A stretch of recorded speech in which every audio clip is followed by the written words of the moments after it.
अश्विन महिन्याच्या पौर्णिमेला कोजागिरी पौर्णिमा असं म्हणतात। शरद ऋतूचा प्रारंभ झाला असल्यामुळे या पौर्णिमेला शरद पौर्णिमा, या दिवसांमध्ये नवीन धान्य तयार होत असतं। शेतकरी लोक या दिवशी रात्री धान्याची देखील पूजा करतात, म्हणून या पौर्णिमेला नवान्न पौर्णिमा किंवा नव्याची पौर्णिमा असंही म्हटलं जातं। काही भागांमध्ये विशेषतः कोकण साईडला या पौर्णिमेला माडी पौर्णिमा असंही म्हणतात। या व्हिडिओमध्ये मी तुम्हाला कोजागिरी पौर्णिमेची संपूर्ण माहिती सांगत असताना आपण या दिवशी काय करावं, काय करू नये, लक्ष्मी प्राप्तीचे काय उपाय आपल्याला या दिवशी करता येतील, आजारी व्यक्ती असेल किंवा आपल्या स्वतःच्या आरोग्यासाठी आपण या दिवशी नक्की काय काय करू शकतो, या दिवसाचा पुरेपूर वापर कसा करून घेऊ शकतो, याबद्दलची माहिती सांगणार आहे। तेव्हा व्हिडिओ पूर्ण पहा आणि कमेंट्समध्ये लिहा जय माता दी। चला तर मग व्हिडिओला सुरुवात करते। नमस्कार मंडळी, मी शीतल आणि तुम्ही पाहताय दिल्लीकर मराठी। कोजागिरी या शब्दाचा अर्थ होतो कोजागर्ती, म्हणजेच काय, कोण जागा आहे, कोण आपल्या कर्तव्याला जागा आहे असं माता लक्ष्मी विचारते।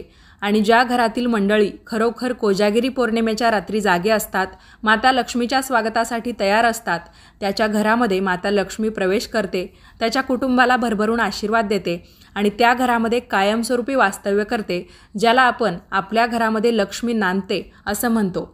प्रत्येकाला वाटतं माझ्या घरी माता लक्ष्मीचा आशीर्वाद असावा, माता लक्ष्मी माझ्या घरात नांदावी, तर कोजागिरी पौर्णिमेचा दिवस अजिबात चुकवू नका। कोजागिरी पौर्णिमा हा सण खूप मोठ्या उत्साहाने साजरा होतो। याचं कारण म्हणजे पावसानंतरची ही पहिली पौर्णिमा असते आणि ही अश्विन महिन्यात येते, म्हणून हिला अश्विन पौर्णिमा देखील म्हणतात। पावसामध्ये आपण बघतो की आकाश अजिबात स्वच्छ नसतं, ढग भरून आलेले असतात, परंतु आता पावसाळा संपलेला असतो, त्यामुळे या अश्विन महिन्याच्या पौर्णिमेला आकाश खूप दिवसानंतर स्वच्छ आणि सुंदर दिसतं। वातावरणसुद्धा खूप आल्हाददायक झालेलं असतं, हलकीशी थंडी आपल्याला वाजत असते, त्यामुळे याचा आनंद घेता यावा, याचं स्वागत करता यावं म्हणून हा सण साजरा केला जातो। या दिवशी प्रत्येक कुटुंबातील ज्येष्ठ अपत्याला ओवाळून त्याची किंवा तिची अश्विनी साजरी करण्याची पद्धत आहे। म्हणजेच काय, तुम्हाला एकापेक्षा जास्त मुलंबाळं असतील किंवा एकच असेल तर साहजिक आहे, मुलगा असेल मुलगी असेल, तुम्हाला त्याचं या दिवशी औक्षण करायचं असतं। पण एकापेक्षा समजा आपल्याला जास्त मुलंबाळं असतील तर मग आईचं मन असेल किंवा वडिलांचं मन असेल की ते दोघं कधीही आपल्या मुलाबाळांमध्ये भेदभाव करत नाही। आता इथे जरी सांगितलेलं आहे अश्विन पौर्णिमेच्या निमित्ताने आपल्याला आपल्या ज्येष्ठ अपत्याची अश्विनी करायची असते, तरी पण आपल्याला जेवढी अपत्य आहे, आपल्या घरामध्ये जेवढी मुलंबाळं आहे, त्यांचं औक्षण आपण या दिवशी नक्की करावं। तुमची मुलगी लग्न होऊन दुसऱ्याच्या घरी गेलेली असेल तर साहजिक आहे, सासरीसुद्धा तुम्ही ज्या मुलाशी तिचं लग्न लावून दिलेलं आहे तर त्यालासुद्धा आईवडील असतील, तर मग अशा सासवांनी आपल्या मुलाचं आणि सुनेचं म्हणजे दोघांचंही औक्षण करावं, किंवा मग आईवडिलांनी किंवा आईने फोन करून आपल्या मुलीला कोजागिरी पौर्णिमेच्या शुभेच्छा द्याव्या। समजा तुमची मुलंबाळं शिक्षणाच्या निमित्ताने, नोकरी व्यवसायाच्या निमित्ताने किंवा लग्न झालेलं आहे, मग आता त्यांचं कुटुंब दुसरीकडे स्थायिक झालेलं आहे, तरी पण तुम्हाला अश्विनी त्यांची घरच्या घरी करता येणं शक्य नसेल तर तुम्ही व्हिडिओ कॉलद्वारे त्यांचं औक्षण करू शकता किंवा फोनवरून तुम्ही त्यांना कोजागिरी पौर्णिमेच्या शुभेच्छा आणि आशीर्वाद देऊ शकता। अशा पद्धतीने हे जे औक्षण अश्विन पौर्णिमेच्या निमित्ताने किंवा कोजागिरी पौर्णिमेच्या निमित्ताने होतं, त्याला आपल्या अपत्यांची अश्विनी करणं असं म्हटलं जातं। रात्री उशिरापर्यंत गप्पा गोष्टी करत, रास गरबा खेळत, आठवणीतली गाणी गात किंवा मग माता लक्ष्मीच्या भजनामध्ये किंवा तिच्या संबंधित आपल्याला जे काही या दिवशी वाचायचं असतं, म्हणजे धार्मिक गोष्टी असतील किंवा काही श्लोक असतील, मंत्र असेल, आरती असेल, अध्याय असेल, तर ते आपण वाचत वाचत जागरणसुद्धा करू शकतो। म्हणजे साधारणतः तुम्हाला पहाटेपर्यंत जागं राहता येईल। या पूजेची सुरुवात तुम्हाला रात्री 12 वाजेला करायची असते। 12 वाजेपासून साधारणतः रात्री 12:39 तुम्ही पूजा पूर्ण करून घेऊ शकता। त्यानंतर पुढची तुमची इच्छा की तुम्हाला रात्री भजन कीर्तन यामध्ये जागं राहायचं आहे की झोपायचं आहे, तुम्ही फक्त पूजा केली तरी पण चालेल। या दिवशी दूध आटवून बदाम, केशर, पिस्ता वगैरे सुकामेवा घालून देवी लक्ष्मीला नैवेद्य दाखवला जातो।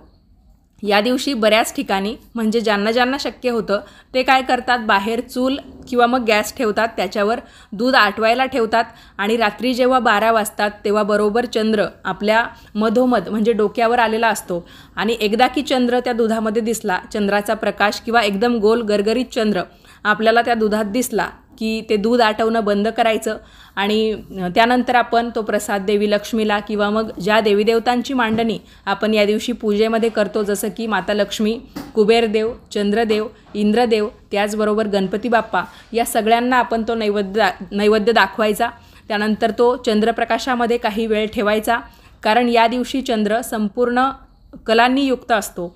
आणि मग चंद्रप्रकाशामध्ये काही वेळ ही खीर किंवा हा दुधाचा प्रसाद आपण ठेवला की त्यानंतर सर्वांना प्रसाद म्हणून वाटायचा असतो. तुमच्यापैकी काही जणांनी विचारलेला प्रश्न, या दिवशी आपल्याला उपवास करावा लागतो का किंवा उपवास धरणं अनिवार्यच आहे का? बघा, उपवास करणं न करणं ही आपली इच्छा आहे. तुमची इच्छा असेल की मला माता लक्ष्मीच्या सेवेसाठी किंवा तिचा आशीर्वाद आपल्याला मिळावा म्हणून उपवास करायचा आहे किंवा पौर्णिमेचा दिवस आहे म्हणून मी उपवास धरायला इच्छुक आहे, तर तुम्ही नक्कीच या दिवशी उपवास करू शकता. बाकी नाही केला तरी पण चालेल. इच्छा असली तर मग दिवसभर उपवास करा. रात्री जेव्हा देवीला आटवलेल्या दुधाचा किंवा खिरीचा नैवेद्य दाखवला जातो, त्याच्यानंतर त्या नैवेद्याचाच भाग आपण प्रसाद म्हणून खायचा असतो. त्यातला प्रसाद खाऊन तुम्ही उपवास सोडू शकता. त्याच्यानंतर तुम्हाला जेवण करायचं असेल तर तुम्ही जेवणसुद्धा करू शकता. पण रात्री 12 वाजेनंतर म्हणजे भरपूर उशीर होतो, त्यामुळे मग तुम्ही आटवलेल्या दुधाचा जो काही प्रसाद आहे तोच तुमचं पोट भरेल इतपत खाऊ शकता. त्याच्याबरोबर काही तुम्ही अजून तिखट, फरसाण, पोहे यापैकी काही ठेवलेलं असेल तर ते सुद्धा तुम्हाला उपवास सोडण्यासाठी खाता येईल. काही जण फळं पण ठेवतात, नारळाचं पाणी पण ठेवतात, तर ते सुद्धा तुम्हाला ग्रहण करता येईल. जेणेकरून दिवसभराचा उपवास केल्यानंतर तुमचं पोट भरेल असे पदार्थ आपण या पूजेमध्ये ठेवू शकतो. नुकतीच नवरात्र होऊन गेली आणि नवरात्रीमध्ये आपण आपल्या कुळदेवीचा कुळाचार करणं खूप महत्त्वाचं असतं. पण तुमच्यापैकी काही जणांना काही विशेष अडीअडचणींमुळे, जसं की मासिक धर्म, सुतक, सोयर किंवा इतर काही अडचणी की त्यामुळे कुळाचार करणं शक्य झालं नाही, तर कोजागिरीचा दिवससुद्धा कुलदेवीची सेवा करण्यासाठी अत्यंत महत्त्वाचा मानला जातो. त्यामुळे तुम्ही कोजागिरी पौर्णिमेच्या दिवशीसुद्धा देवीची ओटी भरणं असेल, देवीला कुंकुमार्चन करणं असेल, पानाचा विडा अर्पण करणं असेल किंवा अजून काही गोष्टी, कन्यापूजन जरी राहून गेलं असेल, देवीची तळी भरणं राहून गेलं असेल, या गोष्टीसुद्धा करू शकता. त्यासाठी तुम्ही सगळं काही रात्रीच केलं पाहिजे असं नाही. कोजागिरीच्या दिवसभरातसुद्धा तुम्हाला या गोष्टी पूर्ण करता येतील, जेणेकरून रात्री तुम्ही कोजागिरीची पूजा करू शकाल.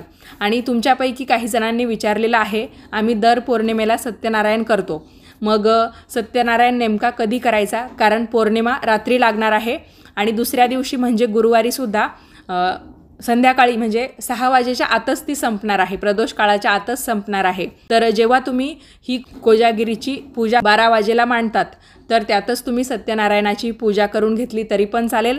किंवा मग दुसऱ्या दिवशी म्हणजे गुरुवारी पौर्णिमा आहे, अश्विन पौर्णिमा फक्त तुम्हाला कॅलेंडरवर लिहिलेलं दिसेल, तर मग दिवसभरात तुम्ही कधीही सत्यनारायण केला तरी पण चालतं. म्हणजे असं काही नाही की सत्यनारायण आपण हा प्रदोष काळामध्येच केला पाहिजे. तुम्हाला शक्य झालं तर कोजागिरीच्या पूजेतच तुम्ही सत्यनारायणसुद्धा करून घ्या, कारण त्यामध्ये आपण माता लक्ष्मीची पूजा करतो आणि माता लक्ष्मीची पूजा जेव्हा आपण तिच्या पतीसोबत करतो तर ती अतिशय प्रभावी ठरते. त्यामुळे तेव्हा तुम्हाला सत्यनारायण करून घ्यायचं असेल तर तेव्हा करा, नाहीतर मग दुसऱ्या दिवशी दिवसभरात तुम्ही कधीही सत्यनारायण करू शकता. कोजागिरीचा दिवस माता लक्ष्मीच्या सेवेसाठी किंवा लक्ष्मी प्राप्तीसाठी अत्यंत प्रभावी मानला जातो. या दिवशी केलेली लक्ष्मी सेवा कधीही वाया जात नाही. तर मग या दिवशी तुम्ही एक माता लक्ष्मीची सेवा म्हणून काय करू शकता?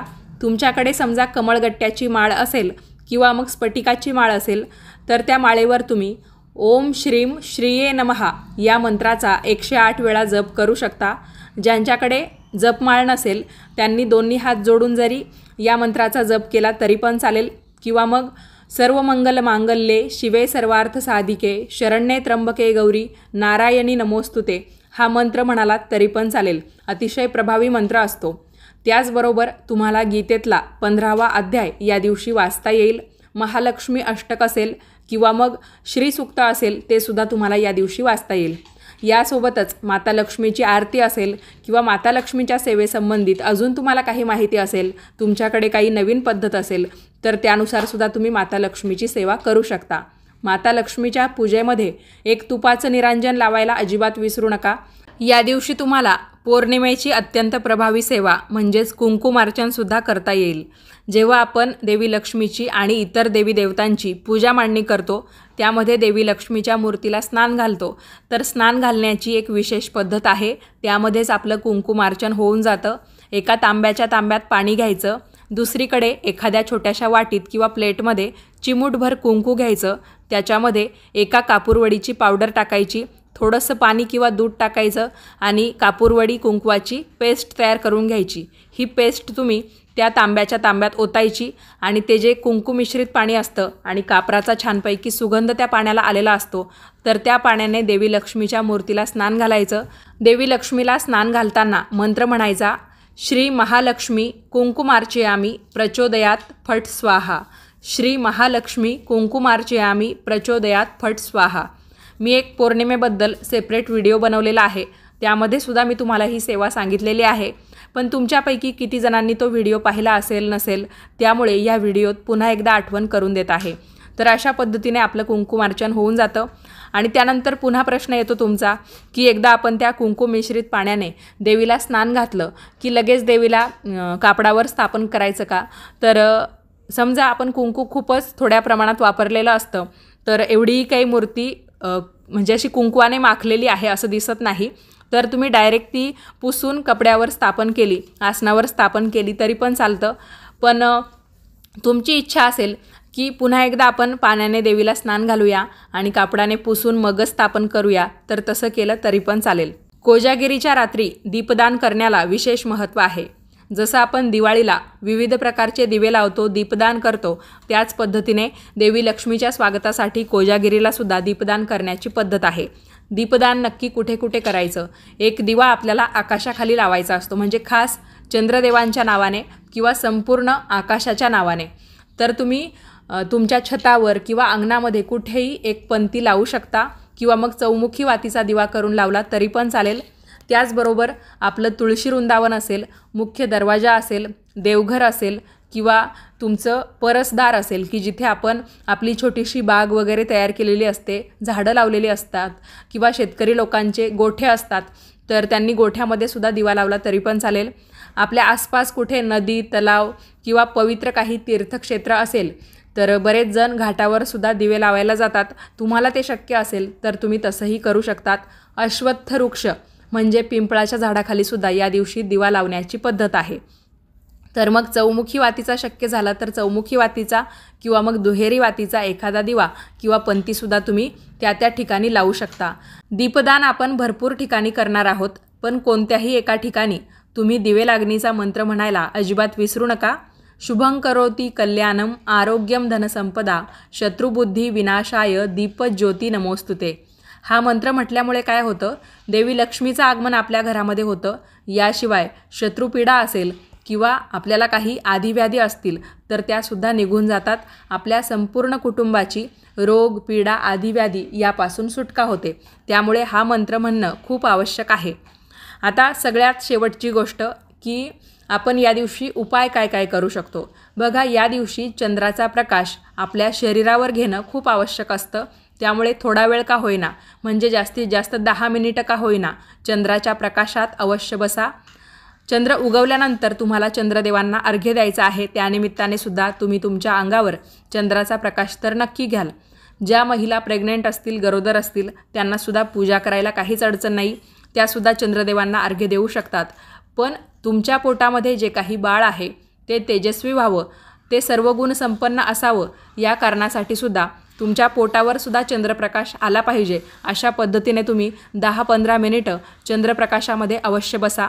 त्याचबरोबर ज्या व्यक्ती नेहमी आजारी असतात आणि तुम्ही काही आयुर्वेदिक औषध घेत असाल तर तुम्हाला माहिती आहे बरीचशी औषधं ही दुधातून सुद्धा घेणं चांगलं मानलं जातं। विशेषतः ज्यांना दमा असतो आणि तुमचं काही त्यावर आयुर्वेदिक औषध असेल किंवा तुम्हाला कोणी सुचवलं असेल तर तुम्ही ते कोजागिरीच्या दिवशी अवश्य घेऊन या। थोडा वेळ ते दुधामध्ये टाकून ठेवा आणि नंतर ते दूध तुम्ही चंद्रप्रकाशामध्येच प्यायचं आहे। म्हणजे एकदा ते औषध दुधामध्ये टाकलं की ते झाकून ठेवायचं चंद्रप्रकाशामध्ये आणि त्याच्यानंतर तुम्ही ते दूध प्यायचं आहे। असं म्हणतात कोजागिरी पौर्णिमेच्या दिवशी दमा असलेल्या व्यक्तींनी आयुर्वेदिक औषध जर दुधातून घेतलं त्यातल्या त्यात ते चंद्रप्रकाशामध्ये ठेवून घेतलं तर त्यांचा जो काही दम्याचा आजार असतो तो पूर्णपणे निघून जातं। याशिवाय तुम्हाला अजून काही आयुर्वेदिक औषधी या दिवशी घ्यायच्या असतील, भलेही दमा आजार नसेल, दुसरं काही असेल तरी पण चालेल। आणि एकदा फक्त खात्री करून घ्यायची की हे औषध जे आहे ते दुधातून घेतलेलं चालतं की नाही। जी औषधं खरोखर दुधातून घेतलेली चालतात तर त्यासाठी तुम्ही हा उपाय नक्की करू शकतात। आणि कोजागिरी पौर्णिमा आरोग्याच्या दृष्टीने सुद्धा यासाठीच महत्त्वाची असते की चंद्राचा प्रकाश या दिवशी खूप चांगल्या पद्धतीचा असतो, आल्हाददायक असतो आणि मुख्य म्हणजे चंद्र सर्व कलांनी युक्त असतो। पावसाळा संपल्यामुळे आणि हिवाळ्याची नुकतीच सुरुवात झालेली असल्यामुळे प्रदूषणाचं प्रमाणसुद्धा खूप कमी असतं। तर या सगळ्या गोष्टींसाठी हा उपाय चांगला मानला जातो। बरेच जण असं करतात की रात्रभर चंद्रप्रकाशामध्ये दूध झाकून ठेवतात, म्हणजे चांदीची वाटी असेल, ग्लास असेल तर त्यामध्ये, आणि वरून एखाद्या कपड्याने तो ग्लास बांधून ठेवतात। रात्रभर चंद्राची किरणं त्या दुधावर पडत असतात आणि दुसऱ्या दिवशी सकाळी उठल्यानंतर, अंघोळ झाल्यानंतर किंवा अंघोळीच्या आधीच आपण ते दूध प्यायचं असतं। ज्यांना शक्य होईल त्यांनी या गोष्टी अवश्य करा। आणि कोजागिरीचा दिवस अजिबात चुकवू नका। कोजागिरीची जी काही रात्र असते त्यामध्ये केली जाणारी लक्ष्मी सेवा खरंच खूप सार्थ ठरते, त्यामुळे नक्की उपयोग करून घ्या। या व्यतिरिक्त कोजागिरी पौर्णिमेच्या दिवशी तुमच्याकडे अजून कोणकोणत्या देवी देवतांची जर सेवा होत असेल, कारण एक कमेंट आली होती एका ताईंची, आमच्याकडे मातीची महादेव पार्वती यांची मूर्ती आणून त्यांचीसुद्धा पूजा करण्याची पद्धत आहे। तर जशा पद्धती असतील, गावानुसार भागानुसार पद्धती बदलतात, तर त्यानुसार तुम्ही तुमच्या पूजा अर्चांमध्ये बदल केला तरी पण चालतं। मंडळी, तुम्हाला हा व्हिडिओ कसा वाटला मला कमेंट्स करून नक्की सांगा। आवडला असेल तर लाईक करा, काही प्रश्न असतील तर तेही तुम्ही विचारू शकतात। ही माहिती जास्तीत जास्त लोकांना ऐकता यावी, पाहता यावी यासाठी तुम्ही हा व्हिडिओ तुमच्या नातेवाईकांना, मित्रपरिवाराला अवश्य शेअर करा। त्याचबरोबर अशाच पद्धतीचे धार्मिक आध्यात्मिक व्हिडिओ पाहण्यासाठी आजच आपल्या दिल्लीकर मराठी या यूट्यूब वाहिनीला सबस्क्राईब करा। व्हिडिओ पाहिल्याबद्दल तुम्हा सर्वांचे खूप खूप धन्यवाद आणि कोजागिरी पौर्णिमेच्या हार्दिक शुभेच्छा।